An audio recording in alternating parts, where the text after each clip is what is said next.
मन को कभी निराश न होने दें। एक नगर में एक बहुत ही धनी और समझदार सेठ जी रहते थे। वे केवल धनवान ही नहीं, बल्कि बहुत शांत और संतुलित स्वभाव के व्यक्ति थे। उनका मानना था कि जीवन में सुख दुख आते रहते हैं, लेकिन मन को हमेशा स्थिर और प्रसन्न रखना चाहिए। एक दिन की बात है, सुबह सुबह एक भिखारी सेठ जी के घर भिक्षा मांगने आया। उसने दरवाजा खटखटाया। सेठ जी बाहर आए, लेकिन उनकी जेब में देने के लिए कुछ नहीं था। वे थोड़े चिंतित हुए, फिर अंदर गए और एक बर्तन उठाकर भिखारी को दे दिया।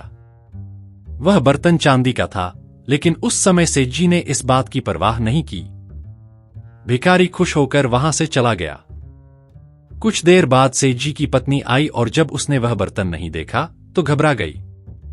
उसने सेठ जी से पूछा, आपने चांदी का बर्तन भिखारी को दे दिया? जल्दी जाइए और उसे वापस लेकर आइए। सेठ जी तुरंत भिखारी के पीछे दौड़े।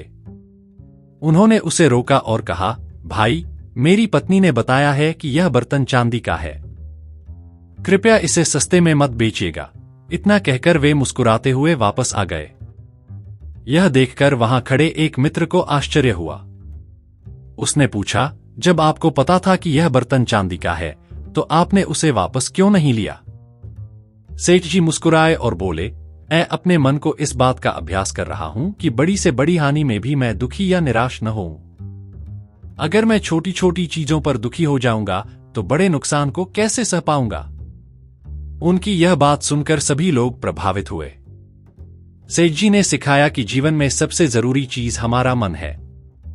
यदि मन मजबूत और प्रसन्न है तो कोई भी कठिनाई हमें कमजोर नहीं कर सकती। शिक्षा: हमें अपने मन को हमेशा मजबूत और प्रसन्न रखना चाहिए।